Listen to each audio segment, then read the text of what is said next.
Doctor Arif Alvi ने chief election commissioner को खत लिख दिया है और आपको बताएं कि सदर मुमलिकत डॉक्टर आरिफ अलवी ने आम इंतखाबात की तारीख दे दी है। चीफ इलेक्शन कमिश्नर को लिखे खत में कहा इंतखाबात 89वें दिन यानी 6 नवंबर को होने चाहिए। आपको अपडेट करें, सदर मुमलिकत डॉक्टर आरिफ अलवी ने आम इंतखाबात की तारीख दे दी है। चीफ इलेक्शन कमिश्नर को लिखे खत में कहा गया है कि इंतखाबात 89वें दिन यानी 6 नवंबर को होने चाहिए। इसी पर बात करेंगे इस्लामाबाद के ब्यूरो चीफ तारिक चौधरी से। तारिक चौधरी, बताइएगा, मुसलसल ये बात सामने आ रही थी कि आइन में कोई भी गुंजाइश नहीं कि सदर मुमलिकत तारीख दें, लेकिन उनकी जानिब से तारिक चौधरी से इस हवाले से मजीद भी बात करेंगे। हमारे ब्यूरो चीफ इस्लामाबाद तारिक चौधरी इस हवाले से हमें तफसीलात देंगे। सदर मुल्क डॉक्टर आरिफ अलवी ने आम इंतखाबात की तारीख दे दी है और उनकी जानिब से इलेक्शन कमीशन के लिए खत लिखा गया है। चीफ इलेक्शन कमिश्नर को जो उन्होंने ये खत एड्रेस किया है उसमें उन्होंने कहा है कि इंतखाबात 89वें दिन होने चाहिए, यानी 6 नवंबर को इस हिसाब से इलेक्शन जो है वो हो जाने चाहिए। सदर मुमलिकत ने चीफ इलेक्शन कमिश्नर को खत लिख दिया है। 9 अगस्त को वजीर आजम की समरी पर कौमी असम्बली तहलील। देखिए, सदर साहब ने तारीख दे दी है। आइन में गुंजाइश चूंकि नहीं है तो इसलिए सदर साहब ने तारीख देने के साथ उन्होंने अदलिया से रुजू की बात भी की है। अगर मैं तफसीलात बताता चलूँ तो आज उन्होंने कहा है सदर साहब ने, जो उनका खत है इलेक्शन कमिश्नर के नाम, जिसमें उन्होंने कहा है कि 48(5) के तहत सदर का इख्तियार है कि वो आम इंतखाबात की तारीख जो है वो इनेकाद के लिए मुकर्रर करे। लिहाजा उन्होंने कहा कि चूंकि 9 अगस्त को असम्बली तहलील हुई थी तो 99वें दिन यानी 89th डे पर 6 नवंबर 2023 को इलेक्शन होने चाहिए। लेकिन साथ साथ उन्होंने ये भी कहा है, मैंने चीफ इलेक्शन कमिश्नर को मदऊ किया था मुलाकात के लिए, लेकिन चीफ साहब तशरीफ नहीं लाए, बल्कि उन्होंने मौक़िफ़ इख्तियार किया कि आइन की स्कीम और फ्रेमवर्क के तहत ये इलेक्शन कमीशन का इख्तियार है। इसके अलावा उन्होंने ये भी कहा है अपने खत में कि मर्दशुमारी की शाख के बाद हल्का बंदियों का अमल भी जारी है और आइन के आर्टिकल 51(5) और इलेक्शन एक्ट के तहत सेक्शन 17 के तहत ये एक लाजमी शर्त है। ये भी सदर साहब ने माना है। साथ उन्होंने कहा कि वफाकी वज़ारत कानून और इंसाफ की जो आज एक बड़ी मीटिंग हुई है जिसकी खबर ब्रेक हो चुकी है, उन्होंने कहा कि वज़ारत कानून इंसाफ भी इलेक्शन कमीशन ऑफ पाकिस्तान जैसी राय की हामिल है। इसके अलावा चारों सूबाई हुकूमतों का भी ख्याल है कि इलेक्शन की तारीख का ऐलान जो है सिर्फ इलेक्शन कमीशन ऑफ पाकिस्तान का मैंडेट है। लिहाजा उन्होंने कहा है कि वफाक पाकिस्तान को मजबूत करने के लिए और सूबों में हम आंगी देने के लिए और गैर जरूरी अखराजात से बचने के लिए इंतखाबात एक ही दिन होने चाहिए। लिहाजा इलेक्शन कमीशन जो है वो जिम्मेदार है कि आजादाना और मुनसफाना इंतखाबात के लिए आर्टिकल 51 और मुनसफाना इंतखाबात के लिए आर्टिकल 51, 218, 219, 230 और इलेक्शन एक्ट 2017 के तहत तमाम आईनी कानूनी इक़दाम की पाबंदी करे।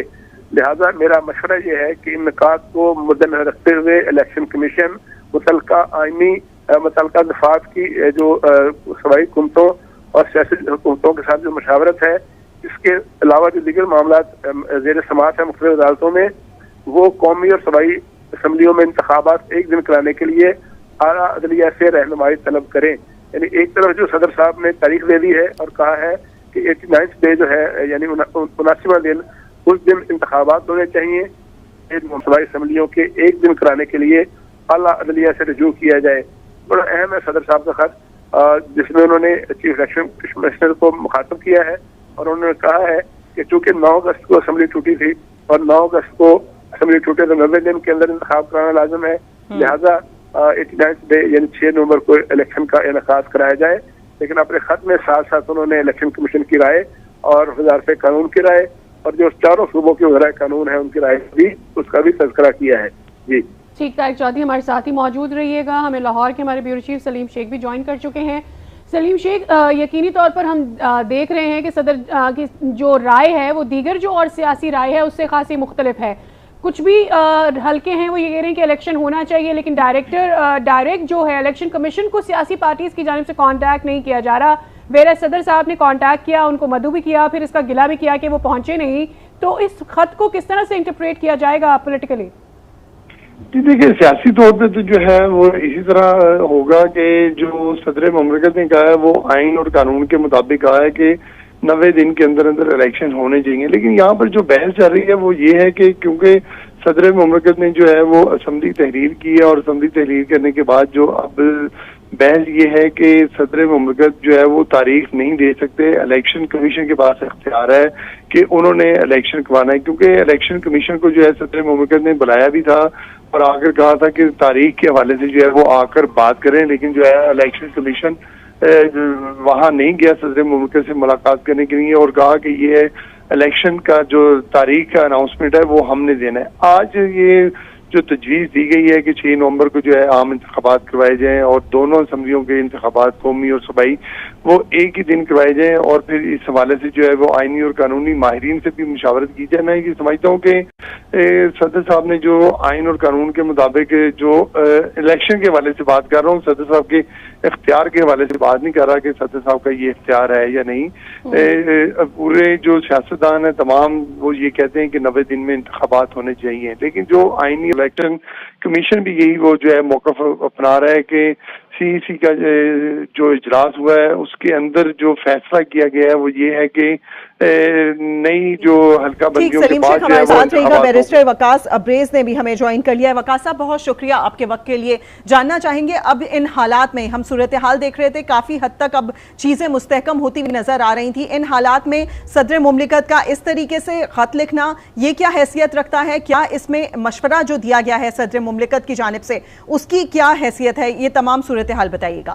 देखिए, जो आर्टिकल 45 क्लास 5 उसके अंदर बड़ी क्लैरिटी के साथ ये सारी चीजें एनंसिएट और न्यूमरेट कर दी हैं, और article 45 clause 5 that impose the primary liability on the president of the state कि जब भी प्राइम मिनिस्टर एडवाइस करेगा for the dissolution of national assembly, तो नेशनल असेंबली की डेजोलेशन से लेकर 90 दिन का इंतखाबात की तारीख का ऐलान करना, that would be the primary liability and responsibility of the president of Pakistan. ये तो आर्टिकल 45 क्लास 5 जो है प्रेसिडेंट पे जिम्मेदारी आयद करती है, एप्लीकेशन आयद करती है, और चाहे पाकिस्तान के अंदर प्रेसिडेंट हो, प्राइम मिनिस्टर हो या chief justice of Pakistan, everybody have to act in accordance with the constitution of the state. ये कॉन्स्टिट्यूशनल एक प्रोविजन है, लिहाजा ये सदर का इस्तकाल था, उसका इतिहास था, उसकी अथॉरिटी थी, 90 दिन के अंदर इंतखाबात होना ये कॉन्स्टिट्यूशन ऑफ पाकिस्तान की रिक्वायरमेंट थी।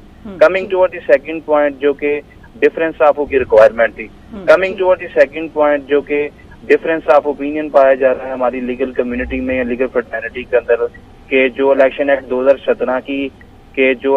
2017 की सेक्शन 57 के अंदर एक अमेंडमेंट की गई, सादा लेजिस्लेशन से अमेंडमेंट की गई, और ये कहा गया कि ये जो इख्तियार था सदर पाकिस्तान का that has been vested and bestowed in the hands of the chief election commissioner, जो कि आप बिल्कुल नहीं कर सकते थे, चूंकि आइन का आर्टिकल 45 क्लास में 5 के अंदर तो प्रेसिडेंट का इतिहास अगर आपने करना था then you have to move for the constitutional amendment. आपको एक आइनी तरमीम रिक्वायर थी, और आइन के अंदर तरमीम करने के बाद ही आप जो है वो ये इख्तियार चीफ इलेक्शन कमिश्नर के पास जो है वो डिवोट कर सकते थे। आपके पास चूंकि असम्बली के अंदर मतलूबा अक्सरियत नहीं थी, 2/3 मेजोरिटी नहीं थी, लिहाजा आपने आइनी तरमीम की नहीं, और सादा लेजिस्लेशन से या मजे जो है at the super of the movement या एट 11th आवर डिसाइड की जाएंगी। सुप्रीम कोर्ट के सामने ये मामला रख लें या जहां मर्जी रख लें, हर एक जज ने, हर एक शख्स ने इसे in the preview of the constitution of Pakistan ही देखना है, और आइन के अंदर ये प्रेसिडेंट का इख्तियार है।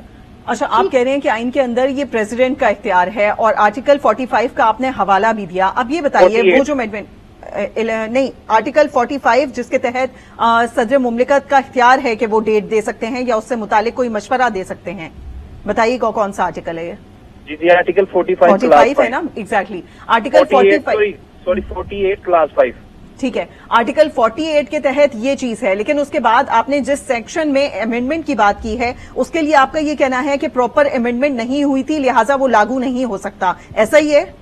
बिल्कुल इसी तरह। देखिए, अगर आपने आइन के अंदर जो प्रेसिडेंट ऑफ पाकिस्तान का प्रोपेटिव था, अथॉरिटी थी, अगर आपने इसके अंदर कोई रद्दोबदल करना था, अमेंडमेंट करनी थी, और प्रेसिडेंट की बजाय ये इख्तियार जो है इस्तकाब जो चीफ इलेक्शन कमीशन को देना था, तो आइन के आर्टिकल 48 क्लास 5 के अंदर आपने जो है वो अमेंडमेंट करनी थी, and that amendment has to be made by 2/3 majority, जो कि उस वक्त पीडीएम की हुकूमत के पास नहीं थी। 342 मेंबर है नेशनल असेंबली के, और अगर आप इसकी 2/3 मेजोरिटी देखें तो 228 मेंबर्स बनते हैं, लिहाजा इनके पास जो उस वक्त अक्सरियत थी वो 192 तक थी, जो टोटल तमाम इत्तेहादी जमातों को मिला के पीडीएम किसी सूरत में ये नहीं की जा सकती थी। आपकी ये शायद नजर से गुजरा हो, 3 हफ्ते पहले जो रिव्यू एंड जजमेंट एक एक्ट पास किया गया था पार्लियामेंट ऑफ पाकिस्तान की था, जो भी सुप्रीम कोर्ट केस डिसाइड करती थी 184(3) के तहत, उसमें अपील का रिव्यू का इख्तियार बड़ा लिमिटेड था। लिहाजा उन्होंने क्या किया कि असेंबली के अंदर एक सादा अमेंडमेंट सादा अक्सरियत से एक बिल पास कर दिया और कहा गया कि आईने पाकिस्तान का के अंदर जो पीयू में देखा जाए तो आईने पाकिस्तान पे परवेल नहीं किया जा सकता। आईने पाकिस्तान का that is the supreme law of the land and all other laws derive their validity through the constitution of the state. तो मैं ये समझता हूँ कि ये सदर पाकिस्तान का इख्तियार था। हाँ, ये इस चीज़ पे बिल्कुल डिबेट हो सकती है कि जब प्रोविंशियल असम्बली के इंतखाबात की तारीख देने का वक्त था और 14 मई की भी तारीख दी गई थी गवर्नर की तरफ से कि सदर पाकिस्तान की तरफ से, उस वक्त भी एक बहुत बड़ी लीगल डिबेट थी और बहुत सारे आर्गूमेंट्स। वकास साहब वापस आते हैं, जो अभी इस वक्त की सिचुएशन है उस पर ज़रा आपसे जानना चाहते हैं।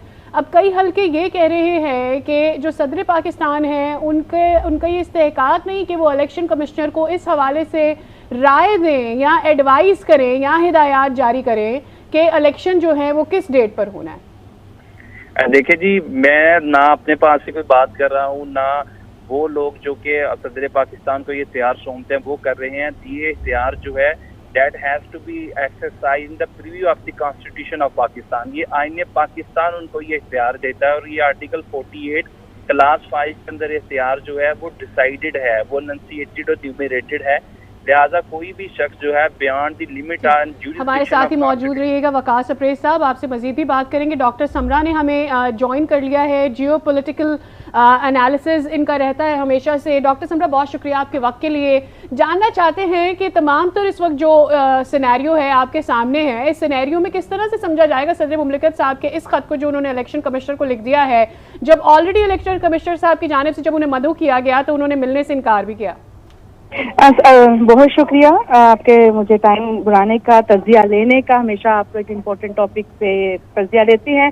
ये भी एक देखा जाए एक बहुत अच्छी डेवलपमेंट है, पॉलिटिकल डेवलपमेंट, कॉन्स्टिट्यूशनल डेवलपमेंट बहुत अच्छी है कि सदर ने भी राखी अपना इख्तियार इस्तेमाल किया, क्योंकि सदर की सीट को जरा थोड़ा सा राइट दिया जा रहा था। जब से इलेक्शन कमीशन ने उनके खत का जवाब नहीं दिया, उनके पास जा नहीं रहे थे, क्योंकि देखा जाए इलेक्शन कमीशन एक हेड है, एक हेड ऑफ द इंस्टीट्यूट है, उनको जाना चाहिए था। लेकिन अब जो सदर ने ये डेट दी है तो ये I think constitution point of view से एक बहुत बड़ी डेवलपमेंट है। अब इलेक्शन कमीशन इस पर इलेक्शन को आगे लेकर जाएगा तो हरका बंदियों को बेस बनाएगा। क्यों?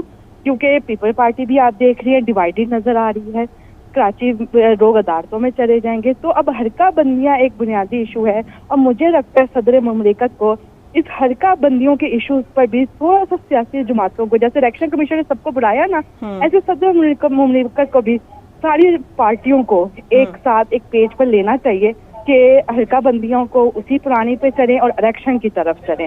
क्योंकि अगर डेट आ भी जाती है तो हल्का बंदियां इस एक बहुत बड़ा एक माइलस्टोन होगा जिसको तय करना लाजमी है। डॉक्टर समरा, यहाँ पे ये चीज कंफर्म कीजिएगा, आपने कहा हल्का बंदियां मुकम्मल नहीं भी होती तो पुरानी हल्का बंदियों पे उन्हीं आदादो शुमार के ऊपर एक दफा फिर इलेक्शन पे जाया जाए, ऐसे ही कह रही हैं आप? ये अगर सदर मुमलिकत ये कहते हैं कि उसी पर जाया जाए, लेकिन पार्टीज जो हैं वो इससे बहुत सी पार्टीज अदालत में जाएंगी, बहुत सी पार्टी उस पर जाएंगी। सदर तो वो टाइम टेकिंग होगा। अच्छा डॉक्टर समरा, ये भी बता दीजिएगा तमाम सूबों जी, अच्छा डॉक्टर समरा, तमाम सूबों पर एक ही दिन में इंतखाबात कराने के लिए आला अदलिया से रुजू किया जाए, खत में ये भी एडवाइस किया गया है। आपको नहीं लगता इसमें भी वक्त दरकार होगा?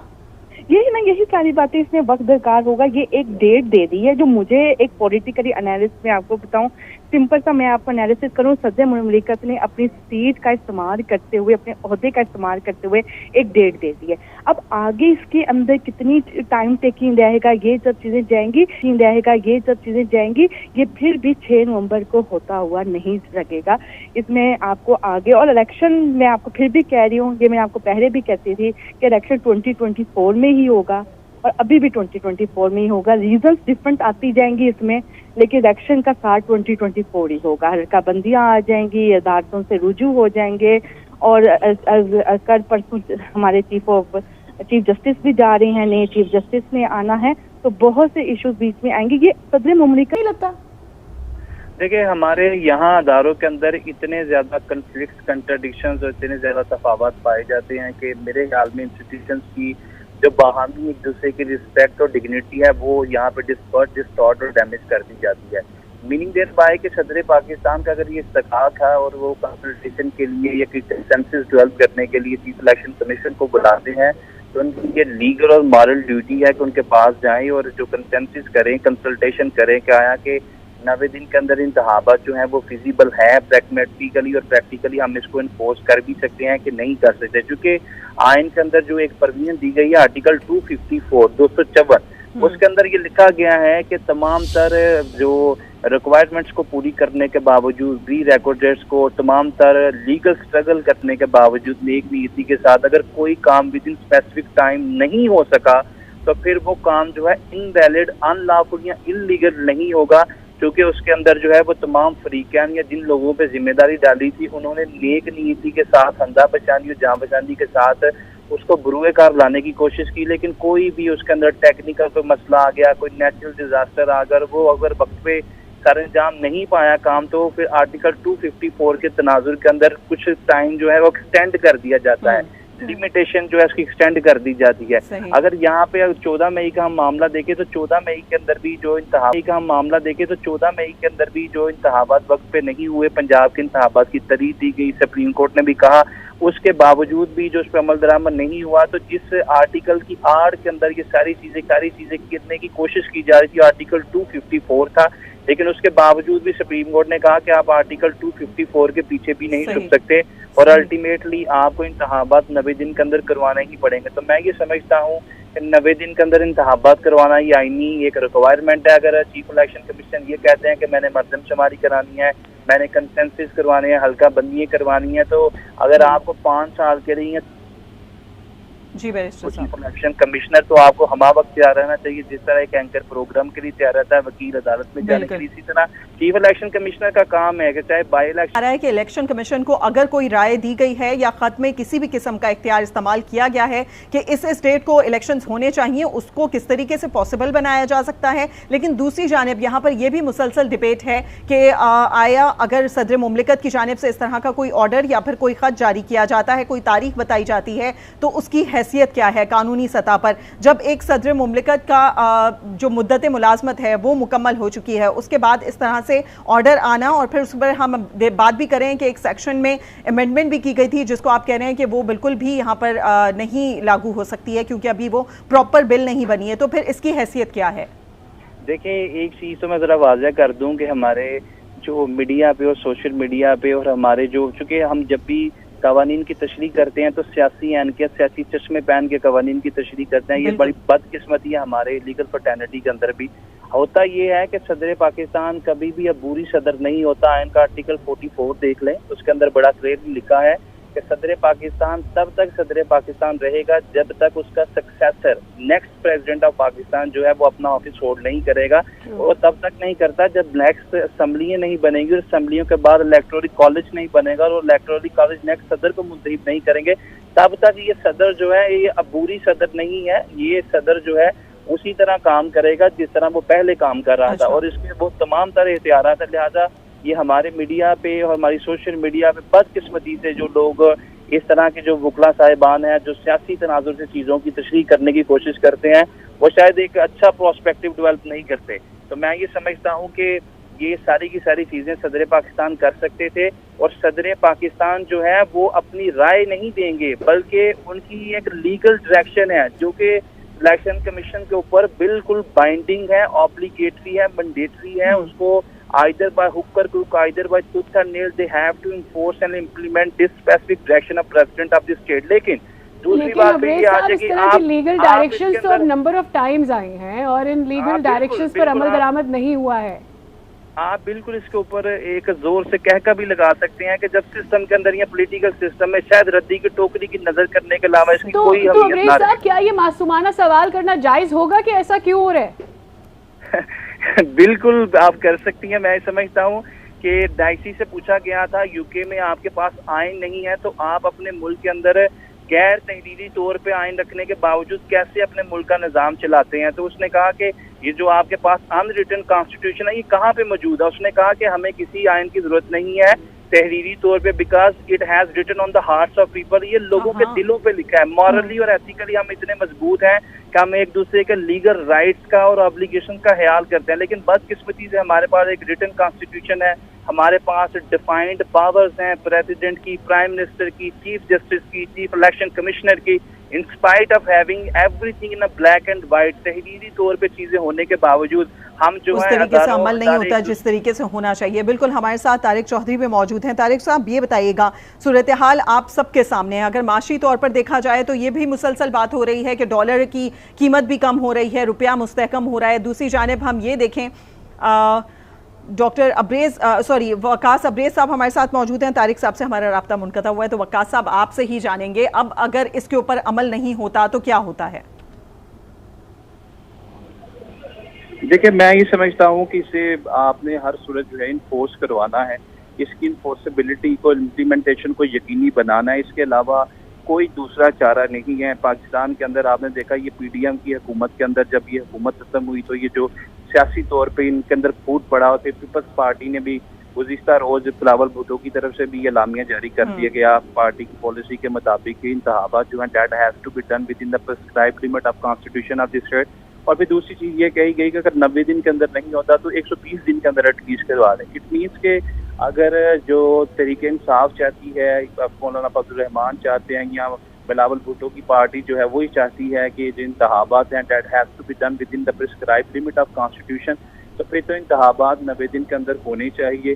चीफ इलेक्शन कमीशन को प्रेसिडेंट ऑफ पाकिस्तान की डायरेक्शन को बिल्कुल ओबे करना चाहिए, उसको रिस्पेक्ट करना चाहिए और तमाम मेयर्स को इंश्योर करना चाहिए जो रिक्वायर हैं इंतखाबात को फ्रीली, फेयरली, जस्टली और इम्पार्शली करवाने में। आर्टिकल 218 है, 220 और 24 ये है जो चीफ इलेक्शन कमिश्नर पे ये ऑब्लिगेशन आयद करता है कि आपने फ्रीली, फेयरली, जस्टली और इम्पार्शियल इंतखाबात के इनकार। अच्छा अब्रेज साहब, आपने बताया कि जिस तरीके से अब सदर मुमलिकत की जानिब से ये बात, यानी कि ये सॉर्ट ऑफ एक लेटर, हम इसको ऑर्डर भी कह सकते हैं कि ये पहुंच गया है तो इस पर अमल कराना ज़रूरी है। इस पर मजीद भी बात करेंगे। एडवोकेट कौसैन मुफ्ती साहब ने भी हमें ज्वाइन कर लिया है। कौसैन साहब, बहुत शुक्रिया आपके वक्त के लिए। जानना चाहेंगे, सदर मुमलिकत ने आम इंतखाबात की तारीख दे दी है और एक लेटर लिखा है इलेक्शन कमीशन को कि इस डेट को आइन के मुताबिक इंतखाबात हो जाने चाहिए, जबकि दूसरी जानिब अभी तक हल्का बंदियों का जो प्रोसेस है वो ही जारी है, जिसमें अभी जो कि बताया जा रहा है कि बहुत ज़्यादा टाइम टेकिंग है। क्या हैसियत समझते हैं इस खत की इस टाइम पर? देखिए, जिस वक्त केयर टेकर कैबिनेट अपॉइंट हुई थी आर्टिकल 48 सब क्लास 5B के तहत, तो 5A के तहत उसी दिन उसी वक्त साइमल्टेनियसली प्रेसिडेंट साहब को डेट देनी चाहिए थी। सही। जो उन्होंने नहीं दी, और ना देने का मतलब ये है कि अगर कॉन्स्टिट्यूशन ये प्रोवाइड कर रहा है कि आर्टिकल 48(5) के तहत आपने डेट भी देनी है और केयर टेकर कैबिनेट भी अपॉइंट करनी है, साइमल्टेनियसली दोनों काम करने हैं, और उसमें से अगर एक काम रह गया है तो फिर इस स्टेज पे आके वो डेट अनाउंस नहीं कर सकते। ये टोटली इलेक्शन कमीशन का प्रेरोगेटिव है कि वो अपनी आसानी के तहत कि वो कब शफाफ और मुनसिफाना इंतखाबात करवा सकते हैं, ये टोटली प्रेरोगेटिव इस वक्त इलेक्शन कमीशन का है। इलेक्शन कमीशन जब मुनासिब समझेगी और जब हालात वाक़यात ऐसे होंगे कि वो शफाफ और मुनसिफाना इंतखाबात करा सके, तो वो उसके मुताबिक इलेक्शन कमीशन के प्रीव्यू में है कि वो डेट दे। आप देखें कि अगर सेक्शन आर्टिकल 48 की क्लास 5 पढ़ें तो उसमें पहले लिखा हुआ है कि appoint a date not later than 90 days from the date of the dissolution for the holding of a general election to the assembly, आगे and appoint a caretaker cabinet. इसका मतलब है दोनों काम उसी वक्त जब कैबिनेट अपॉइंट हुई थी, केयर टेकर प्राइम मिनिस्टर आए थे, तो उस वक्त साइमल्टेनियसली ये दोनों काम होने चाहिए थे। अगर उस वक्त कोई उन्हें ख्याल नहीं आया तो ठीक है, इस वक्त वो ये मुनासिब नहीं था कि वो इलेक्शन की डेट देते, क्योंकि जो उनका प्रेरोगेटिव था प्रेसिडेंट का वो टाइम गुजर चुका है, और अब टोटली इलेक्शन कमीशन का इंतजार करना चाहिए कि कब वो डेट अनाउंस करते हैं। हुसैन साहब, ये भी बता दीजिएगा और क्लैरिटी कर दीजिएगा इस मामले पर भी कि अगर उस वक्त डेट नहीं दी गई तो इस वक्त डेट देना क्या गैर आईनी है, या आप ये जो अपनी स्टेटमेंट शेयर कर रहे हैं आपको एथिकली ऐसा लगता है कि अब उन्हें डेट नहीं देनी चाहिए क्योंकि इलेक्शन कमीशन अब इस मामले को देख रहा है? जारी ये है कि एक वक्त था जब वो उनके हाथ में, उनके इख्तियार में था कि वो डेट अनाउंस करते जनरल इलेक्शंस की, उस वक्त उन्होंने नहीं किया। तो अब वो वक्त गुजरने के बाद कॉन्स्टिट्यूशन में कोई और प्रोविजन नहीं है, उन्होंने ऑब्वियसली आर्टिकल 48 5A प्रेस किया होगा जिसके तहत उन्होंने डेट अनाउंस की होगी। और अगर फर्ज करें कि वो टाइम निकल गया है तो इलेक्शन गैर आईनी नहीं होंगे, वो जब भी हों, वो 6 महीने बाद हों, वो 5 महीने बाद हों, वो 4 महीने बाद हों। लेकिन देखना ये है कि इस वक्त आज के दिन में कि ये प्रेरोगेटिव किसका है, वो इलेक्शन कमीशन का है या प्रेसिडेंट भी डेट दे सकते हैं। मैं मानता हूं कि प्रेसिडेंट के पास एक वक्त में इख्तियार था जब कैबिनेट अनाउंस हुई थी। उस दिन कैबिनेट के अपॉइंटमेंट के नोटिफिकेशन पे दस्तखत करते हुए वो साइमल्टेनियसली डेट दे रहे थे, तो वो बिल्कुल हक बजानिब थे डेट देने के। लेकिन जब वो वक्त गुजर गया है तो वो प्रेसिडेंट अपडेट नहीं दे सकते। अगर आप ये सोच रहे हैं या कोई और सोच रहा है कि वहां पे खला पैदा हो गया, खला कोई नहीं है, क्योंकि वो प्रेरोगेटिव जो उस दिन प्रेसिडेंट के पास था वो अब चला गया है इलेक्शन कमीशन के पास। इलेक्शन कमीशन का पूरा अपना मैकेनिज्म है, इलेक्शन कमीशन जो है अब वो डेट देगा इलेक्शन। अब्रेज साहब, आप क्या समझते हैं जो बात को हुसैन साहब कर रहे हैं कि अब जो है इस पर चूंकि इलेक्शन कमीशन मामले को देख रहा है और ये मामला उन्हीं की जानिब से हल होना चाहिए, अब इंटरवीन नहीं करना चाहिए सदर साहब को, लेकिन आईनी तौर पर क्या ये गलत होगा अगर वो इस तरह का लेटर में बात करते हैं, अगर उन्होंने पहले नहीं किया जब डिसॉल्व हुई थी असम्बलीज? वो एक मुहावरा है कि लॉ हेल्प्स विजिलेंट। प्रेसिडेंट साहब को उस वक्त विजिलेंट होना चाहिए था जिस वक्त वो कैबिनेट अपॉइंट कर रहे थे। उस वक्त वो ही was slumbering over his right to announce the date of the general elections. तो अगर वो उस वक्त सोए रहे हैं प्रेसिडेंट साहब, तो अब वो अगर किसी स्लम्बर से या डीप स्लम्बर से जागे हैं तो वो ये नहीं कर सकते कि वो क्लॉक को रिवर्स करें और उस जगह पे जाके जहाँ पे उन्होंने कैबिनेट को अनाउंस किया था उस जगह पे पहुंच के वो डेट अनाउंस करें। गौसन साहब हमारे साथ रहिएगा। वक्त निकल जी गौसन साहब हमारे साथ रहिएगा। यही बात वकास अब्रेज साहब आपसे जानना चाहेंगे।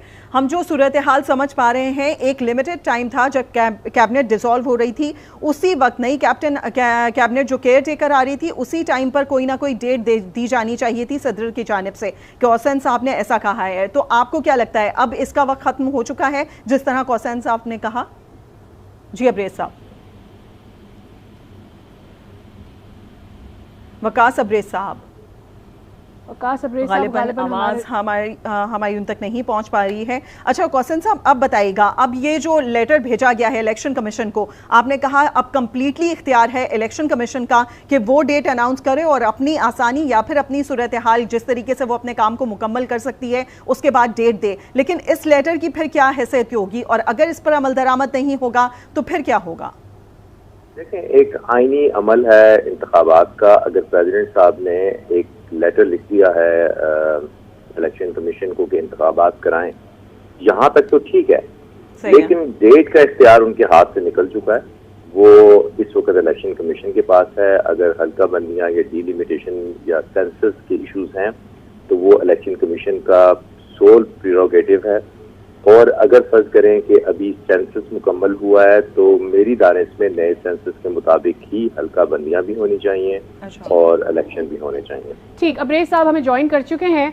वकास अब्रेज, यकीनी तौर पर जो हुसैन साहब की गुफ्तगू है आपने मुलाहिजा की और वो ये फरमा रहे हैं, उनका ये कहना है कि सदर साहब ने चूंकि असेंबली डिसॉल्व की थी एट दैट वेरी मोमेंट उनको डेट भी अनाउंस कर देनी चाहिए थी। अब चूंकि उन्होंने उस वक्त तो डेट अनाउंस नहीं की और उसके बाद इलेक्शन कमीशन में ये मामला चला गया और उन्होंने हल्का बंदियों के हवाले से अपना मौक़िफ़ दे दिया है कि पहले हल्का बंदियां होनी हैं, ऐसे में अब सदर साहब को डेट नहीं अनाउंस करनी चाहिए और इलेक्शन कमीशन को डायरेक्टली इन्वॉल्व नहीं करना चाहिए खुद से।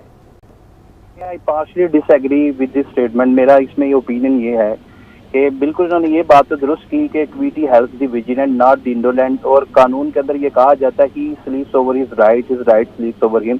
लेकिन एट द सेम टाइम अगर आर्टिकल 48 क्लास 5 को देखें तो वहाँ पे कहीं नहीं लिखा गया कि on the day of dissolution of national assembly या immediately after dissolution of national assembly या forthwith after the dissolution of national assembly और 5 days after the resolution of national assembly, वहाँ पे कोई टाइम फ्रेम जो mention नहीं किया गया कि प्रेसिडेंट जो है वो फिल 4 जो है 90 दिन के अंदर इंतखाबात की डेट देंगे। लिहाजा मेरे दनिश के मुताबिक, जो मेरी विजडम है उसके मुताबिक, सदर पाकिस्तान का ये इस्तकाक है आर्टिकल 48 क्लास 5 के अंदर कि वो बिल्कुल अभी भी इंतखाबात की तारीख दे सकते हैं। अगर आर्टिकल 48 क्लास 5 के अंदर कोई इमीडिएटली का वर्ड लिखा गया, फोर्स विद का ऑन द डे लिखा जाता या कोई टाइम स्पेसिफिक कर दिया जाता, तो फिर सदर पाकिस्तान के हाथ बांध दिए जाते और उनके ऊपर एक लीगल इम्पेडिमेंट इम्पोज कर दी गई। लेकिन यहाँ पे किसी किस्म की ऐसी वर्डिंग का इस्तेमाल नहीं किया गया। बिल्कुल 90 दिन के अंदर इंतखाबात की तारीख का ऐलान करना, that is the primary liability and responsibility of the president of the state. लेकिन एट द सेम टाइम वहाँ पे कोई टाइम फ्रेम या कोई लिमिटेशन नहीं दी गई कि अगर इस वक्त में नहीं करेंगे तो उसके बाद वो नहीं कर सकते। लिहाजा मैं ये समझता हूँ कि बिल्कुल उसकी वर्डिंग को आप सामने रख ले और वर्डिंग को सामने रखने के बाद आप देख लें कि still is the right and the probability of the president of the state. अच्छा, एडवोकेट कौसैन साहब, आप बता सकते हैं कोई आर्टिकल, कोई सेक्शन जिसके अंदर ये टाइम फ्रेम मेंशन किया गया हो, जिसके मुताबिक आप बात कर रहे थे सर? अगर आर्टिकल 48 की क्लास 5 उसके सब क्लासेस ए और बी के दरमियान में देखें तो एंड लिखा हुआ है। अच्छा। एंड का मतलब ये है कि वो दोनों साइमल्टेनियसली उसी डेट पे करेंगे, ठीक है। और ए पहले आ रहा है, ए में लिखा हुआ है कि वो अनाउंस करेंगे जब वो डिसॉल्व करेंगे नेशनल असेंबली को, तो जनरल इलेक्शंस की तारीख को अनाउंस करेंगे। फिर लिखा हुआ है and appoint a caretaker cabinet, और उसके बाद वो केयर टेकर कैबिनेट अनाउंस करेंगे, अपॉइंट करेंगे। तो मैं यही गुजारिश कर रहा हूँ कि ये दोनों काम साइमल्टेनियसली प्रेसिडेंट साहब को करने चाहिए थे। बिल्कुल प्रेसिडेंट साहब का प्रेरोगेटिव था कि उसी दिन ये दोनों काम इकट्ठे कर सकते, तो कानूनी भी होते, आईनी भी होते। लेकिन चूंकि उन्होंने डिले कर दिया, ही was slumbering over his right, he was slumbering over his prerogative, तो इस स्टेज पे मुनासिब नहीं है कि वो इलेक्शन कमीशन की वर्किंग में, जो एक स्पेशलाइज्ड इंस्टीट्यूशन है, जो एक इंडिपेंडेंट इंस्टीट्यूशन है, उसकी वर्किंग में इंटरफेयर करें। सही सही, ठीक है। कौसैन मुफ्ती हमारे साथ मौजूद हैं। एडवोकेट कौसैन मुफ्ती का ये कहना था कि इस वक्त जो सूरत हाल है उसके मुताबिक साइमल्टेनियसली ही इलेक्शन का अनाउंस हो जाना चाहिए था। कुंवर दिलशाद साहब भी हमें ज्वाइन कर चुके हैं। कुंवर साहब, बहुत शुक्रिया आपके वक्त का। मामला ये है कि apparently ball is in the court of election commission. जो पॉलिटिकल भी हम इस पर राय देख रहे हैं, लेकिन अब आज सदर साहब ने जो एडवाइस दे दी है, या यूँ कह दीजिए कि हिदायत जारी कर ली गई हैं, उसमें considering your background with election commission, आप क्या समझते हैं क्या होना चाहिए? सदर मुमलकत ने जो अपना आर्टिकल 48(5) के तहत जो एक राय दी है, वो अलामती राय है। सदर मुमलकत इस वक्त अबूरी प्रेसिडेंट है। सदर मुमलकत एक अलामती प्रेसिडेंट है। 9 सितंबर के बाद उनके जो सही मायनों जो प्रोटोकॉल था, जो इख्तियारात थे आइन के तहत, वो किसी न किसी हद तक खत्म हो चुके हैं। वो एक अलामती प्रेसिडेंट है, उस वक्त तक अलामती सदर रहेंगे जब तक नया प्रेसिडेंट पाकिस्तान जो है उसका इंतखाब नहीं हो जाता, इलेक्ट नहीं हो जाते। तो अब इन हालात में जबकि इलेक्शन कमीशन पाकिस्तान खुद आइन के आर्टिकल 51 के तहत मर्दमशुमारी के गजट नोटिफिकेशन के बाद हल्का बंदियां करवा रहे हैं, इंतखाबी फरिश्तों को अपडेट कर रहे हैं, ये भी कानून और आइन की पासदारी है। इन हालात में देखते हुए सदर मुमलकत को नहीं चाहिए था कि खत लिखे, जबकि इलेक्शन कमीशन इनसे पहले भी उनसे मुलाकात मुस्तरद कर चुका था और लॉ मिनिस्ट्री का ने वही मौका इख्तियार किया था जो कि इलेक्शन कमीशन का था। कल लॉ मिनिस्टर ने प्रेसिडेंट साहब को मुकम्मल ब्रीफ किया 1-1.5 घंटा कि जनाब ये आपके इख्तियारात में नहीं है, इलेक्शन कमीशन काम कर रहा है आयन और कानून के मुताबिक। इसके बावजूद भी जो खत लिखना जो है ये एक नामुनासिब खत है और नामुनासिब उन्होंने रास्ता इख्तियार किया, जबकि सदर मुमलकत को वफाकी हुकूमत बार बार रिक्वेस्ट कर रही है कि जनाब इलेक्शन कमीशन आइन के मुताबिक हल्का बंदियां करवा रहा है। तो ये इलेक्शन कमीशन पाकिस्तान जो है वो चंद रोज में इसका जवाब दे देगा कि जनाब आपका ये मैंडेट नहीं रहा, हम तो पहले इंतखाबी फरिश्ते तैयार कर रहे हैं, हल्का बंदियां कर रहे हैं, इसके बाद अच्छा कुंवर साहब, यहाँ पर थोड़ा सा कंफ्यूजन है। जब हम अपने माहिरीन कानून से बात करते हैं, हमारे साथ एडवोकेट्स भी मौजूद होते हैं, उनका ये कहना है कि सदर के साथ कभी उबूरी नहीं लगता, यानी कि सदर जो है वो जब तक दूसरा ऑफिस नहीं संभाल लेता, प्रेसिडेंट ऑफिस, उस वक्त तक वो सदर रहते हैं। अगर उनकी जानिब से कोई एडवाइस दी जाती है तो उसका वही ऑर्डर की तरीके से उसको लिया जाना चाहिए जिस तरीके से उन्होंने मुद्दत मुलाजमत में ऑर्डर दिया। तो इसको फिर किस तरह से लिया जाए?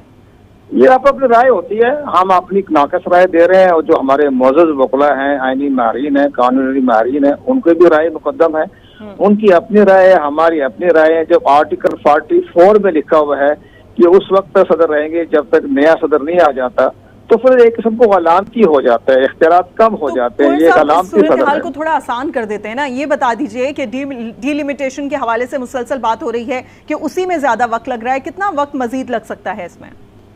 इलेक्शन कमीशन ने खुद रोड मैप दिया है कि हम 30 नवंबर को हल्का बंदियां भी मुकम्मल कर लेंगे, इंतखाबी फरिश्ते भी मुकम्मल हो जाएंगी और इसके बाद हम सेक्शन 57 के तहत इंतखाबी शेड्यूल जारी करने के बारे में मशावरत करेंगे अपनी इलेक्शन कमीशन में। तो ये सारे मामला तो रोड मैप इलेक्शन कमीशन दे चुका है। कल लॉ मिनिस्टर ने उनको 1.5-2 घंटा ब्रीफ किया। इसके बावजूद भी अगर उन्होंने तारीख दे दी है, यानी वफाकी हुकूमत के भी मामला को उन्होंने रिजेक्ट कर दिया, इलेक्शन कमीशन को के मौके को भी रिजेक्ट कर दिया, तो इलेक्शन कमीशन पाकिस्तान उनका जो खत है उसको कल मुस्तरद कर देगा। तो कुंवर साहब, इस खत की फिर आपने जिस तरीके से कहा कि इसकी हैसियत सिर्फ अलामती है, इसकी हैसियत एक अलामती राय है, तजवीज़ है, बस ठीक है। वो तजवीज़ उन्होंने कहा जो बस्तर आंखों पर हम तो ये आइन का काम कर रहे हैं। आइन का अगर आपका हुक्म मानते हैं तो आर्टिकल 51 की खिलाफ वर्जी हो जाती है। वो भी आइन का आर्टिकल है ना, कोई एक्ट तो नहीं है ना। तो हम तो आइन के मुताबिक हल्का बंदियां कर रहे हैं, इंतखाबी फरिश्ते तैयार कर रहे हैं, हम भी तो आइन पर ही चल रहे हैं ना। तो ये सारे मामला आइनी मामला है, इसमें सुप्रीम कोर्ट ऑफ पाकिस्तान का तो कोई अमल दखल मुझे तो नजर नहीं आ रहा। और उसके साथ ये कहना कि इलेक्शन कमीशन को भी आप जाएं सुप्रीम कोर्ट में, इससे बेहतरीन सदर ममलकत ही चला जाए सुप्रीम कोर्ट में। ठीक, लेकिन कुंवर साहब जो सारे मामला, आपकी राय बिल्कुल मुकद्दम है, हमारे साथ दीगर एक्सपर्ट्स भी मौजूद हैं, उनकी राय भी हमारे सामने है और आप सबकी राय एक दूसरे से खासी मुख्तलिफ नजर आती है। ऐसे में लग ऐसा रहा है कि कोई क्या थर्ड पार्टी इंटरवीन करने वाली है। अब वकास अब्रेज साहब ये जानना चाहेंगे कि क्या किसी भी तौर से ये अब इस खत के आने के बाद ये मामला दोबारा कोर्ट्स में जा सकता है क्या? तीनों चीजों के ऊपर ना थोड़ी थोड़ी रोशनी डाल देते हो दोबारा। एक तो आर्टिकल 45 का कमर शाह साहब ने हवाला दिया, वहाँ पे किसी जगह पे भी केयर टेकर प्रेसिडेंट का लफ्ज इस्तेमाल नहीं किया गया। वहाँ पे क्लास 1 के अंदर ये लिखा गया कि प्रेसिडेंट की जो मुद्दत मुलाजमत है वो 5 साल है, लेकिन दूसरी क्लास के अंदर ये लिखा गया, प्रोवाइडेड में ये दे दिया गया है कि प्रेसिडेंट जो है अपना ऑफिस होल्ड करेगा टिल हिज सक्सेसर, जब तक उसका जानशी नहीं आता, इलेक्टोरल कॉलेज नहीं बनता, असम्बलियां बनने के बाद नया प्रेसिडेंट नहीं आता, प्रेसिडेंट वो तमाम प्रेरोगेटिव, तमाम अथॉरिटी जो पहले वो बतौर प्रेसिडेंट एक्सरसाइज करता था वही करेगा। सेकेंडली एंड मोर इम्पोर्टेंटली, क्या ये इलेक्शन कमीशन का इख्तियार है और क्या ये सदर पाकिस्तान ने 4th विद इमीडिएटली डिसाइड करना था? कहीं पे भी आर्टिकल 48 क्लास 5 के अंदर नहीं इमीडिएटली का, 4th विद का या किसी टाइम ड्यूरेशन का जिक्र ही नहीं किया गया। ये सदर पाकिस्तान का इस्तकाक था और इस्तकाक है। Coming toward the last point के जो ये चीफ इलेक्शन कमीशन का इख्तियार है, देखें आर्टिकल 57 के अंदर जो 2017 का लॉ है इलेक्शन एक्ट का, उसके अंदर जो अमेंडमेंट की गई है वो मैं समझता हूं कि उस अमेंडमेंट को आईने पाकिस्तान के ऊपर प्रायोरिटी, प्रेफरेंस या फोकियत नहीं दी जा सकती। जो कॉन्स्टिट्यूशन ऑफ पाकिस्तान है that is the supreme law of the land and all other laws like their validity from constitution. ये मैं पहले भी आपके सामने क्लियर कर चुका हूँ। तो मैं ये समझता हूँ कि ये सारी की सारी जितनी भी चीजें की जा रही है सदर पाकिस्तान का इख्तियार था, उन्होंने अपना ये एक डायरेक्शन दे दी है और चीफ इलेक्शन कमिश्नर मैं समझता हूँ कि लीगली और मॉरली उनके ऊपर बाइंडिंग है कि वो तमाम जो प्री रेक्विजिट्स हैं वो पूरे करें। अगर वो हल्का बंदियां करवाना चाहते हैं, कंसेंसस करवाना चाहते हैं, जो भी करवाना चाहते हैं 90 दिन के अंदर करवाएं। अगर नहीं हो पाता देन व्हाट नेक्स्ट? फिर आर्टिकल 254 है, उसकी आड़ के अंदर जो है कोई भी काम जो विद इन स्पेसिफिक टाइम नहीं हो सका, उसको सुप्रीम कोर्ट ने भी ये कहा कि अगर नेक नियति से वो काम करने की कोशिश की गई बोनाफाइड इंटेंशन से, लेकिन विद इन स्पेसिफिक टाइम नहीं हो सका, तो फिर वो टाइम इनवैलिड या अनलॉफुल नहीं होगा। आर्टिकल 254 जो है उसको एक इम्यूनिटी देता है, एक लीगल ब्लैंकेट दे देता है कि अगर बियॉन्ड दैट स्पेसिफिक ड्यूरेशन भी चले जाती हैं तो फिर भी हो जाए। Last but not the least, आपने ये कहा कि इन तमाम मामलों में अगर कंफ्लिक्ट्स आते हैं, कंट्राडिक्शन आते हैं, then what next? I think supreme court of Pakistan में ये सारा मामला जा सकता है and still president of Pakistan can take advisory jurisdiction, एक रेफरेंस भेज सकते हैं और उसमें बिल्कुल सुप्रीम कोर्ट ऑफ पाकिस्तान से मशवरा भी ले सकते हैं कि कानून भी लिया जा सकता है, मामला दोबारा वहां भी जा सकता है। कौसैन साहब आपसे ये जानना चाहते हैं, कल आप जानते हैं कि लॉ एक्सपर्ट साथ बैठे हैं और मशवरा दिया गया था सदर साहब को इस लेटर के मामले पर कि आया ये डेट दी जा सकती है या नहीं, लेकिन फिर उसके बाद उसके मुनाफी उन्होंने लेटर लिखा और ये लेटर सामने आ गया। अब अगर हम देखें ओवरऑल इसको देखें तो यूँ ऐसा समझ में आ रहा है कि सदर साहब शायद जानते हैं कि ये लेटर नल एंड वॉइड भी हो सकता है। जी कौसैन साहब, कौसैन साहब अगर आप जी कंटिन्यू कीजिएगा। ऑलरेडी इलेक्शन से मुताबिक जो मामला है वो सुप्रीम कोर्ट टेकअप कर चुका है, उस पर एक वर्डिक्ट दे चुका है, उसके रिव्यू को भी डिस्पोज ऑफ कर चुका है। अब फर्ज करें कि जैसे वकास ने कहा कि आर्टिकल 254 के तहत अगर कोई काम डिले हो जाता है तो वो कतन गैर आईनी नहीं होगा। तो ये तो मेरे आर्गूमेंट को उन्होंने आगे उसको फरोग दिया है कि अगर फर्ज करें कि महीने बाद या जो डेट प्रेसिडेंट साहब ने दी है उस पर इलेक्शन नहीं हो सकता, या जो सुप्रीम कोर्ट ने डेट एक वजह की थी कि इस डेट तक इलेक्शन करवाएं वो नहीं हुआ, तो इसका कतई मतलब नहीं है कि आने वाला इलेक्शन जो है गैर कानूनी होगा। लेकिन अगर आज के हालात के मुताबिक जब सेंसस हुआ है, सेंसस के मुताबिक नई हल्का बंदियां नहीं होती, तो आप ये देखिएगा कि अगर इन हालात में इलेक्शन होते हैं तो हर कॉन्स्टिट्यूएंसी का मामला जो डिलिमिटेशन और हल्का बंदियों के मामलात हैं वो हाई कोर्ट और सुप्रीम कोर्ट में जाएंगे। और इन हालात में उस इलेक्शन को आप क्या कहेंगे, शफाफ और मुनसफाना इलेक्शन करवाने हैं इलेक्शन कमीशन में, ये बात याद रखिए। वो आज होते हैं, आज से एक महीने के बाद होते हैं, नवंबर में होते हैं, दिसंबर में होते हैं, इससे फर्क नहीं पड़ता। असल है कि वो इलेक्शन शफाफ और मुनसफाना होने चाहिए, और वो तभी हो सकते हैं कि जो अभी सेंसस या मरदमशुमारी हुई है उसके मुताबिक हल्का बंदियां हों, और वो हल्का बंदियां बिल्कुल कानून के मुताबिक हों, और उसके बाद जो इलेक्शन होंगे उन्हीं को शफाफ और मुनसफाना इलेक्शन कहा जा सकता है। सही। अच्छा कौसैन साहब, एक तो हमने वो मुलाकात देखी थी जो सदर मुमलिकत से हुई थी, यानी कि माहिरी कानून हमने देखे वहाँ पर मौजूद थे और उनकी मीटिंग हुई, उसमें भी यही बात निकल कर आई थी कि उनको समझाया गया था कि उनकी जानिब से इस वक्त कोई भी तारीख नहीं दी जा सकती। और आज भी हमने देखा कि निगरान वज़ीर कानून और इंसाफ अहमद इरफान असलम की ज़ेर सदारत इजलास हुआ था जिसका एलामिया जारी किया गया, और उसमें कहा गया कि इंतखाबात की तारीख का ऐलान इलेक्शन कमीशन का इख्तियार है। कौमी और चारों सूबाई असम्बलियों के इंतखाबात एक ही दिन होने चाहिए। किस तरह इरफान कादिर साहब ने, जी कौसैन साहब हमारे साथ रहेगा, इरफान कादिर साहब ने अभी हमें ज्वाइन कर लिया है। इरफान साहब, हमारे सामने जो सूरत हाल है, सदर मुमलिकत की जानिब से एक खत लिखा गया है इलेक्शन कमीशन को और उसमें तारीख भी दे दी गई है, किस तरह से देखते हैं इसको? देखें, सदर पाकिस्तान को मिसलीड किया जा रहा है। ये अक्सर जो कानूनी मशीरान है इनको पता नहीं है, आइन में जहाँ जहाँ सदर का नाम लिखा होता है उसका मतलब ये नहीं होता कि वो सदर के करने की चीजें हैं। सदर का सिर्फ नाम इस्तेमाल होता है। सदर जो है पार्लिमानी जमहूरियत में एक सेरेमोनियल ऑफिस है, इससे ज्यादा सदर की कोई डिसीजन मेकिंग नहीं होती। इंग्लिस्तान में इतने 100 साल से बादशाह कायम है, लेकिन अब जो मौजूदा किंग चार्ल्स हैं वो खुद कुछ भी नहीं कर सकते जब तक कि उनको मुख्तलिफ लोग ना क्या उनका नाम इस्तेमाल होता है, बस इससे ज्यादा नहीं है। और अगर इलेक्शन की जब डेट होगी अगर हुई तो ये वो अगर असेंबली उस तरह से तहलील होती जो सदर की सवाबदीद में था तो फिर सदर का नाम इस्तेमाल होता। आपको सदर के नाम इस्तेमाल करने की भी जरूरत नहीं है। तो ये उनको मिसलीड किया गया, जैसे कि पहले सुप्रीम कोर्ट मिसलीड हुई थी। वो पिछले चीफ जस्टिस जो उन्होंने डेट दे दी 14 मई को इलेक्शन कराएं सूबों का, हो गया था इलेक्शन 14 मई को। उनके पास तो सुप्रीम कोर्ट के पास तो फिर कंटेम्प्ट की पावर है, सदर के पास तो वो भी नहीं है, तो वो भी कुछ नहीं कर सके थे क्योंकि उनको अंदाजा हो गया था कि उनसे गलतियां हुई हैं। और उनके अपने ब्रदर जजेस जो थे वो भी समझते थे कि ये 3 जजेस जो हैं जिनको हम ख्याल भी कहा गया, ये इस चीज में इनको नहीं जाना चाहिए। लेकिन इरफान कादिर साहब ये बता दीजिए कि फिर इस लेटर का फ्यूचर क्या है, और अगर उन्हें गलत एडवाइस किया जा रहा है तो ये सिलसिला कब तक चलने वाला है? क्योंकि इवेंचुअली लेटर में खामखा वो जो लोग इस तरह के मशवरे दे रहे हैं वो सदर पाकिस्तान की जागसाई कर रहे हैं। सदर पाकिस्तान का मनसब बहुत बुलंदो बाला है, वो हेड ऑफ स्टेट है, लेकिन बहुत काबिल एहतराम है। उनको खामखा ड्रैग किया जा रहा है इन चीजों में, उनको नहीं ड्रैग करना चाहिए इन चीजों में। सही, सदर पाकिस्तान को इस मामले में ड्रैग किया जा रहा है, उनको ड्रैग नहीं किया जाना चाहिए। कादिर पटेल साहब हमारे साथ मौजूद थे और उनका ये मौक़िफ़ है कि सदर पाकिस्तान का जो रुतबा है वो बहुत आला मनसब है, और लेकिन ये हमें नहीं भूलना चाहिए कि सदर पाकिस्तान का जो ये पूरी स्पेस है और इस स्पेस के अंदर उनको ये भूलना नहीं चाहिए कि उनका ओहदा सेरेमोनियल है। बिल्कुल कौसैन साहब, अब यहाँ पर अगर हम इलेक्शन कमीशन के इख्तियार की बात करें, ये जो लेटर आया है क्या उनकी तरफ से मुस्तरद किया जा सकता है? जिस तरह से अब से कुछ देर पहले हमारे साथ मौजूद थे कुंवर दिलशाद साहब, उन्होंने भी कहा।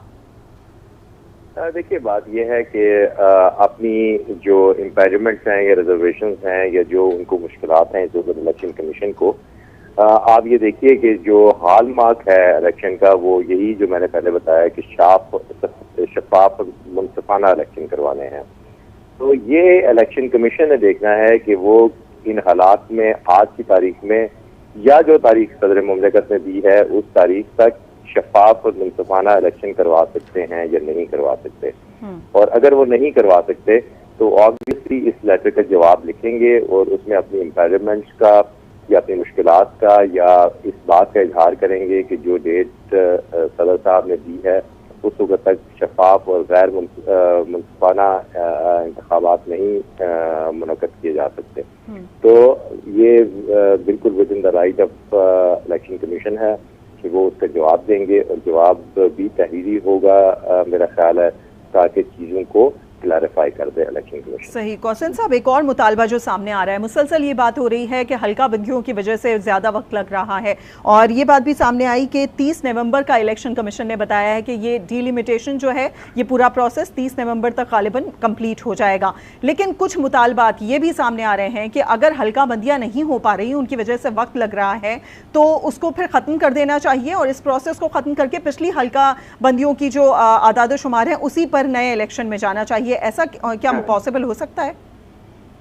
देखिए, हल्का बंदियां और पिछली मर्दमशुमारी को अगर इकट्ठा देखें तो फर्ज करें जो पिछले इलेक्शन में लोग वोट डालने के अहल नहीं थे और जो अब अहल हो गए हैं, तो क्या उनका राइट इन्फ्रिंज होगा? ये हमारे सारे कानूनी माहिरीन वो एक बड़ा फेमस केस है एशवे वर्सेस वाइट ब्रिटिश जुरिस्डिक्शन का है। उसमें सिर्फ एक शख्स को वोट डालने से रोका गया तो वो कोर्ट में चला गया और उसको डैमेजेस दिए गए। तो दूसरी बात यह है कि आपने फोकस इसी बात पे रखना है कि इलेक्शन कमीशन जब मुतमईन हो जाएगा कि शफाफ और मुनसिफाना इंतखाबात करवा सकता है जो मौजूदा हालात में पाकिस्तान के हैं, तो तभी इलेक्शन करवाना चाहिए। और जैसे एक वकास ने अभी थोड़ी देर पहले कहा था कि 254 के तहत अगर इलेक्शन डिले भी हो जाता है तो इसका कतई मतलब नहीं होगा कि वो गैर आईनी इंतखाबात है। ठीक, लेकिन होंगे तो वो इलेक्शन डिलेड ही फिर भी कौसैन साहब। और दूसरी चीज़ ये भी इम्पॉर्टेंट है कि हल्का बंदियों के हवाले से अब जो मौक़िफ़ आ रहा है कि हल्का बंदियाँ हो जाना चाहिए, एक पॉलिटिकल राय ये भी है कि हल्का बंदियाँ पहले क्यों नहीं आई, तो पहले भी ये हल्का बंदियाँ हो सकती। दूसरा, अब्रेह साहब से मैंने ये सवाल किया था, आपसे भी जानना चाहूँगी कि क्या इतनी अलग अलग राय होंगी अगर, तो इस मामले को क्या दोबारा कोर्ट तक ले जाया जा सकता है? देखिए, बात यह है कि सुप्रीम कोर्ट भी इस मामले को देख चुका है। ऑब्वियसली हल्का बंदियों के मामले को भी उसने पूरे तरीके से ट्रैश आउट किया होगा, उस पर डेलिब्रेशन की होंगी। तो अगर फर्ज करें कि हल्का बंदियां जो हैं वो नहीं हो पाती तो मतलब कि ऑब्वियसली चलें हम थोड़ा सा इसका बार डाल देते हैं इलेक्शन कमीशन में कि इलेक्शन कमीशन ने थोड़ा सा सुस्त रवि का सबूत दिया है, लेकिन फिर भी इलेक्शन कमीशन का जो अल्टीमेट गोल होना चाहिए वो यही होना चाहिए कि शफाफ और मुनसिफाना इंतखाबात होने चाहिए। जो आपके सेंसस को मद्देनजर रख के, जो आपके सेंसस की बुनियाद पे नई हल्का बंदियां होंगी, उसके बाद ये मुमकिन हो सकेगा। तो वो कहते हैं ना अंग्रेजी में, हेस्ट मेक्स वेस्ट। तो अगर फर्ज करें कि एक इंतखाबात का पूरा प्रोसेस होता है, उसमें फाइनेंसेस शायद 22 बिलियन रुपीस के फाइनेंसेस इन्वॉल्व हैं, अगर वो होने के बाद भी उस इलेक्शन को डाउटफुल कहना शुरू कर दे, ऑब्वियसली जो पार्टी जीतेगी वो अपनी मतलब कि जश्न मनाएगी और जो हारेगी वो सारा कुछ इलेक्शन कमीशन पे डाल देगी कि शायद हल्का बंदियां नहीं हो जाती सेंसस के मुताबिक, तो ये रिजल्ट ना होते, रिजल्ट मुख्तलिफ होते। पॉलिटिकल राय तो हमेशा रहेगी कौसैन साहब, वैसे भी इस मामले पर मेरे ख्याल में। पार्डन, मैंने सुना नहीं आपको। कौसैन साहब, आप कह रहे थे कि हल्का बंदियों के ऊपर कोई बात ना आ जाए, लेकिन इस और हल्का बंदियां होना लाजमी है। मैं इस बात को इस तरफ डाइवर्ट करना चाह रही थी कि पॉलिटिकली तो राय रहती है, जो पार्टी जीत जाती है यकीनी तौर पर उनको ऐसा लगता है कि इंतखाबात साफ और शफाफ हैं, और जो नहीं जीतते वो समझते कैसा नहीं हुआ। कि पॉलिटिकल पार्टीज अगर आपस में पॉलिटिकल स्कोर सेटल करती हैं तो वो एक अलग इशू है, लेकिन एक आईनी इदारा है जिसका बेसिक रोल ही है कि शफाफ और मुनसिफाना इंतखाबात कराना। तो कोई इदारा ये नहीं चाहेगा कि वो एक पूरी एक्सरसाइज करे और उस एक्सरसाइज का जो मलबा है उस पर आके गिर जाए। तो इसलिए मेरा ख्याल ये है कि अब जो होना था हो चुका है, लेट द बायगॉन्स। अब आगे देखें कि आगे जो भी सेंसस के रिजल्ट आए हैं उसके मुताबिक नई हल्का बंदियां करने दें इलेक्शन कमीशन को, और उसके मुताबिक इंतखाबात कराने दें। देर होने से कुछ फर्क नहीं पड़ेगा। बिल्कुल। अच्छा कौसन साहब, आपकी बात से जो हम समझ पाए हैं वो ये है कि फोकस इस बात पर है कि साफ और शफाफ इलेक्शंस हों, चाहे उसमें थोड़ी सी ताखीर हो जाए, और हल्का बंदियां भी होनी चाहिए। लेकिन इन तमाम चीज़ों से दूसरी जानिब अगर हम पॉलिटिकल पार्टीज़ के रिव्यूज़ देखें या उनकी स्टेटमेंट्स चेक करें तो पीपल्स पार्टी भी इस बात पर बहुत ज़्यादा है कि 90 दिन के अंदर इलेक्शंस हों, और इसके अलावा दीगर पार्टीज़ भी ये बात बोल रही हैं। तो फिर ये कैसे हो पाएगा? यानी कि हम देख रहे हैं मुख्तलिफ राय भी है, इलेक्शन कमीशन पर प्रेशर भी है, तो कैसे चलेगा फिर? ये पॉलिटिकल स्टेटमेंट्स हैं कि सिर्फ आवाम को बावर करवाया जा रहा है कि we are ready for election. वो हर पार्टी तैयार होगी, या जब भी इलेक्शन कमीशन आज डेट अनाउंस कर दे या आज से महीने के बाद डेट अनाउंस कर दे, हर पार्टी को इलेक्शन के प्रोसेस में तो आना पड़ेगा। लेकिन ये जो पॉलिटिकल स्टेटमेंट्स हैं इनका कानून से या आइन से या किसी वफाक के स्पेशलाइज्ड इंस्टीट्यूशन से जैसे इलेक्शन कमीशन है, इससे कोई ताल्लुक नहीं है। ना इलेक्शन कमीशन को किसी पॉलिटिकल स्टेटमेंट पे एक ड्राइव लेके तो इलेक्शन करा देने चाहिए। इलेक्शन कमीशन का सिर्फ गोल होना चाहिए कि जब इलेक्शन का इनेकाद हो तो कोई फिंगर ना उठा सके, कोई उंगली ना उठा सके इलेक्शन कमीशन से कि ये इलेक्शन जो है पाक और मुंसिफाना नहीं हुआ।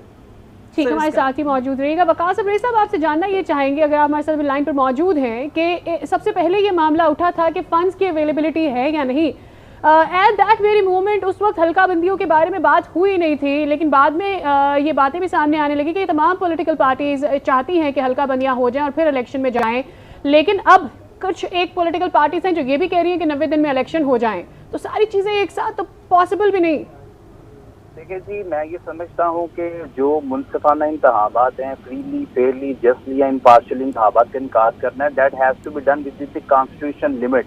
और 90 दिन का करवाना है। इलेक्शन कमीशन कभी ये जवाब पेश नहीं कर सकती कि हम ये समझते हैं कि 1 साल के बाद हम मुंसिफाना इंतखाबात करवाएंगे, फ्रीली फेयरली करवाएंगे, 2 साल के बाद करवाएंगे, तो क्या 2 साल की हम केयर टेकर सेटअप के सहारे चलेंगे? मैं ये समझता हूँ कि इलेक्शन कमीशन की जो आईनी जिम्मेदारी है फ्रीली फेयरली जस्टली इम्पार्शियल इंतखाबात के इनकार करना, आर्टिकल 218, 224 और 224A के अंदर वो यही है कि 90 दिन का जो केयर टेकर सेटअप है, with in that specific time आपने ये सारी प्रेपरेशन करनी है, और इससे पहले प्रेपरेशन करनी है। जब भी मुल्क के अंदर बाई इलेक्शन होते हैं, आपने 60 दिन के अंदर या 90 दिन के अंदर इंतखाबात करवाना है, वहाँ पे मसला हो जाता है। प्रोविंशियल असेंबली के इंतखाबात करवाना है, वहाँ पे मसला हो जाता है। मैं ही समझता हूँ कि इलेक्शन कमीशन एक आईनी इदारा है, उसे हमा वक्त तैयार रहना चाहिए बाई इलेक्शन के लिए, असेंबली की डेजिग्नेशन के लिए, और जब भी जनरल इंतखाबात की डेट आएगी आप ये सारी की सारी चीजें पहले करें और अपनी लिमिटेशन सही। यानी कि अब्रेज़ साहब आप कह रहे हैं कि इलेक्शन कमीशन की ये जिम्मेदारी है कि वो हरदम तैयार रहे कि जैसे ही डेट आती है वो शफाफ इलेक्शन कराने के काबिल हो। लेकिन दूसरी जानिब हम खत में ये भी देख रहे हैं कि एडवाइस में ये भी कहा गया है तमाम सूबों पर एक ही दिन में इंतखाबात कराने के लिए आला अदलिया से रुजू किया जाए, तो इसमें भी कहीं ना कहीं वक्त लग सकता है। एडवोकेट राजा खालिद साहब ने हमें ज्वाइन किया। राजा साहब, बहुत शुक्रिया आपके वक्त के लिए। आपसे जानना चाहेंगे आपकी क्या राय है जो आज सदर मुमलिकत की जानिब से इलेक्शन कमीशन को खत लिखा गया है जिसमें डेट्स भी मेंशन की गई हैं, मुख्तलिफ किस्म की एडवाइसेस दी गई हैं, किस हद तक फॉलो करने के काबिल है इलेक्शन कमीशन और उसको आइन कितना ज्यादा इस बात के लिए बाउंड करता है? देखें, सदर के पास कॉन्स्टिट्यूशन में कोई अख्तियार नहीं कि वो इलेक्शन कमीशन को किसी तरह की हदायत दे सके। सदर कॉन्स्टिट्यूशन के तहत काम करता है तो वजीर आजम के मशवरे से, और वजीर आजम के मशवरे का वो पाबंद होता है। सदर एक फिगर हेड के तौर पे काम करता है, एक सेरेमोनियल सी पोस्ट होती है, तो इससे ज्यादा सदर के पास अख्तियार नहीं। वही अख्तियार है जो मलका बरतानिया के पास है या इंडियन प्रेसिडेंट या पार्लियामेंट्री फॉर्म ऑफ गवर्नमेंट जहाँ जहाँ भी है उनमें सदर के पास अख्तियार होता है। वही अख्तियार सदर पाकिस्तान के पास भी है। बट अनफॉर्चुनेटली सदर साहब बार बार कोशिश कर रहे हैं कि अपना ये जो ऑफिस है इसे एक तकद्दस की अलामत समझा जाता है, इसे यूनिटी की अलामत समझा जाता है, इसे फेडरेशन की अलामत समझा जाता है, इसे एक लॉफ्टी ऑफिस समझा जाता है। इसे बेवकूफ़ और बेतौकीर करने में उन्होंने कोई कसर नहीं उठा रखी। अब आप देखिए, इससे पहले उन्होंने चीफ इलेक्शन कमिश्नर को लिखा था कि मुझसे मुलाकात करें, तो चीफ इलेक्शन कमिश्नर ने इस इशू पे मुलाकात करने से इनकार कर दिया और उन्होंने बिल्कुल ठीक किया था, इसलिए कि सदर के पास अख्तियार नहीं है कि वो चीफ इलेक्शन कमिश्नर को कंसल्ट करके इलेक्शन की कोई डेट दे सके नए हालात में। अब नए हालात क्या है कि चूंकि मर्दमशुमारी हो चुकी है, नई मर्दमशुमारी के तहत इलेक्शन होना लाजिम है। ये कॉन्स्टिट्यूशन का आर्टिकल 51 भी और जो सेक्शन 17 उसका सब सेक्शन 2 इलेक्शन एक्ट 2017 की है, उनमें वाज़े तौर पे दर्ज है लिहाज के नए इलेक्शन जो जनरल इलेक्शन होंगे नई मर्दमशुमारी के मुताबिक होंगे और उसी डेटा को फॉलो करते हुए डिलिमिटेशन होंगी, इंतखाबी फहरिस्तें बनेंगी, उस पर एतराजात आएंगे, उन एतराजात को यकसू करके मुकम्मल तैयारी के बाद इलेक्शन होंगे। अब टाइम कितना रिक्वायर्ड है इसके लिए, it all depends to chief election commissioner कि इलेक्शन कमीशन कितनी देर में तैयारी मुकम्मल करता है।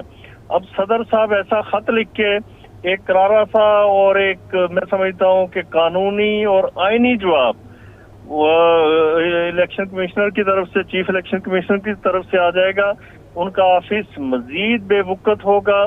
तो ये नहीं करना चाहिए, हमें वही फैसले करने चाहिए, चाहे वो सुप्रीम कोर्ट ऑफ पाकिस्तान हो या सदर साहब हो, हमें वही फैसले करने होते हैं जो जिन्हें हम इम्प्लीमेंट करवा सकें। लेकिन सदर साहब चाहे वो चाहते हैं कि अपनी पार्टी के साथ वफादारी सदारती हाउस में बैठ के निभाई जाए, अपनी क़यादत उसका हुक्म सर तस्लीम खम करते हुए इस तरह के खतूत लिखे जाएं और बाद में वो ताकि ये मेरे दो सवालात हैं आपसे। एक तो किसी भी प्रेसिडेंट का ताल्लुक अगर किसी भी पॉलिटिकल पार्टी से होगा और जब उनकी अगर डिसॉल्व हो जाएगी हुकूमत, तो उसके बाद कोई भी एक्शन जो होगा क्या उसे पॉलिटिकली इसी तरह से लिया जाएगा कि चूंकि उनका ताल्लुक किसी भी एक पार्टी से है और इसलिए ये हो रहा है। One thing. दूसरी चीज़ जो मुझे आपसे पूछनी है वो ये कि आर्टिकल 48 की class B 5A and 5B को आप किस तरह से इंटरप्रेट करते हैं? अच्छा देखें, पहली बात तो ये है कि सदर का ऑफिस हमेशा से कंसिडर किया जाता है कि इम्पार्शियल है, ये न्यूट्रल ऑफिस होता है। ठीक है, ये सदर ऐसा ओहदा है कि जो सबके लिए काबिल कबूल होना चाहिए, सारी पॉलिटिकल पार्टीज के एक फादर के तौर पे, फादर ऑफ द नेशन के तौर पे समझे, वो चल रहा होता है, उसे सबको साथ लेके चलना होता है। वो किसी पार्टी का नुमाइंदा वहां बन के बैठ नहीं सकता।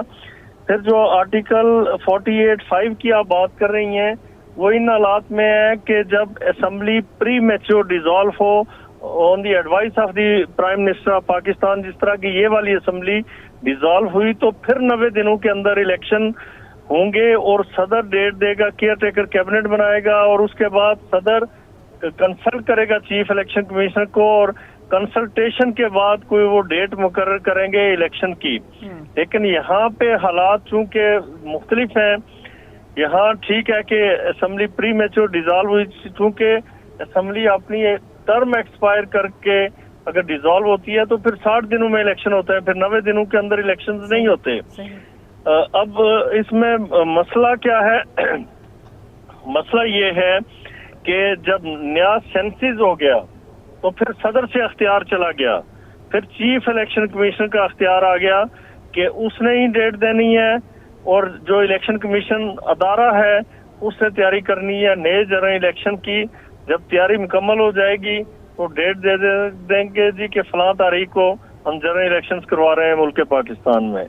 अब एक जो इसमें प्रॉब्लम है कि सदर साहब को याद रखना चाहिए कि वो अपनी टर्म मुकम्मल कर चुके हैं, वो इस वक्त समझे कि एक अबूरी इंटर्म पीरियड के लिए सदर हैं और ये 18वीं तरमीम में एक मैं समझता हूँ, मैं जाती तौर पे मेरा ख्याल है कि ये गलत फैसला हुआ। उस वक्त अंदाजा नहीं था कि इस तरह के सदूर भी आ सकते हैं ऑफिस में। उसमें लिख दिया गया जी कि जो सदर पाकिस्तान है वो उस वक्त तक ऑफिस में रहेगा जब तक उसका सक्सेसर वो ऑफिस में एंटर नहीं होता।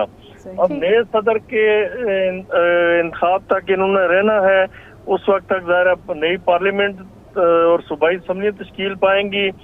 उसके बाद फिर जाके सदर का इलेक्शन वही जो उसका इलेक्टोरल कॉलेज है वो करेगा। लिहाजा ये समझें कि इलेक्शन हो जाने के बाद भी कुछ अरसे तक मुल्क पे मुसल्लत रहेंगे और इसी तरह हमारी जो माशी सूरत हाल है और जो हमारे दीगर मसाइल हैं उनमें इजाफा करते रहेंगे। अच्छा राजा खालिद साहब, ये भी इस पर भी मजीद बात करेंगे कि इस टाइम के जो हालात हैं, यानी कि माशी तौर पर ख़ास तौर पर देखा जाए जो हालात हैं उसमें फिर इस तरह से ये ख़त आना और फिर इसके बाद कौन सा बहरान, सियासी बहरान जो है जिसका मुतहम्मिल पाकिस्तान नहीं हो सकता, वो क्या यहाँ पर उसका रद्द-ए-अमल आ सकता है। अच्छा पहले तो ये बता दीजिएगा, आपने जिस तरीके से आर्टिकल 48/5 को आपने इंटरप्रेट किया, इसकी अगर बात की जाए तो इसके अंदर कोई टाइम लिमिटेशन नहीं दी गई है कि सदर मुमलिकत ने फौरी तौर पर ऐलान करना है इलेक्शन की तारीख का या फिर बाद में भी किया जा सकता है, ऐसा है?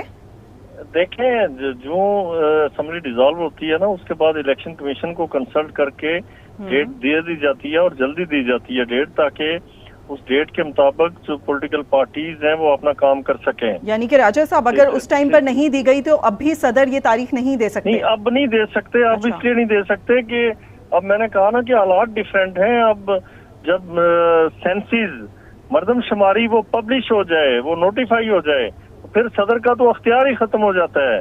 सदर बिल्कुल उसमें अजनबी हो जाता है, इर्रेलेवेंट हो जाता है। अच्छा। और दूसरी जो आप मैशियत की बात कर रही हैं, पाकिस्तानी मैशियत, आपको पता है कि हम डिफॉल्ट होने से बाल बाल बचे हैं और उसके बाद भी हमारी मैशियत प्रेशर में है। डॉलर को आप देखें कि कितनी तेजी से ऊपर की तरफ जा रहा था, अब थोड़ा सा हम स्टेबल होना शुरू हुए, थोड़ी सी हमारी माशी सूरत हाल बेहतर होना शुरू हुई। अनफॉर्चुनेटली प्रेसिडेंट ऑफ पाकिस्तान, उन्हें शायद अपनी पार्टी ज्यादा अजीज है, अपना कायद ज्यादा अजीज है, अपनी वफादारी और जो उन पे एहसान किया गया कि इस लेवल के बंदे को सदर पाकिस्तान बना दिया गया, शायद वो उन्हें ज्यादा अजीज है, इसलिए उन्हें मुल्क पाकिस्तान कतन अजीज नहीं, ना उसका आइन अजीज है, ना अपना ऑफिस अजीज है, ना ही मुल्क की बेहतरी किस में है, मुल्क की डेवलपमेंट किस में है और मुल्क की तरक्की किस में है, वो अजीज है। उन्हें मुल्क का इंटरेस्ट अजीज नहीं। ये बहुत बड़ी बदबख्ती है। उन्होंने ओथ ले रखा है कि वो किसी सूरत में अपनी ड्यूटीज, अपने फ्राइज को अपनी किसी जाती इंटरेस्ट की भींट नहीं चढ़ने देंगे, लेकिन मसलसल उस ओथ की वायलेशन करते हुए वो ऐसा कर रहे हैं। कॉन्स्टिट्यूशन में उनका ओथ पढ़ लिए, पाकिस्तानी अवाम पढ़ ले कि उसमें क्या लिखा हुआ है कि आप पर्सनल गेन के लिए, पर्सनल इंटरेस्ट के लिए कोई ऐसा स्टेप नहीं उठाएंगे जिससे मुल्क को नुकसान पहुंचे, लेकिन उसको ओथ की वायलेशन में मसलसल वो ये काम किए जा रहे हैं। बिल्कुल, नेशनल इंटरेस्ट सबसे ज्यादा मुकद्दम है और उसी को सामने रखा जाना चाहिए। वकास अब्रेज साहब माहिर कानून हमारे साथ मौजूद हैं, राजा खालिद माहिर कानून हमारे साथ मौजूद हैं और कौसैन मुफ्ती साहब ने भी हमें ज्वाइन किया हुआ है। आप तीनों हमारे साथ रहिएगा नाज़रीन, इस पर मजीद भी हम बात करेंगे।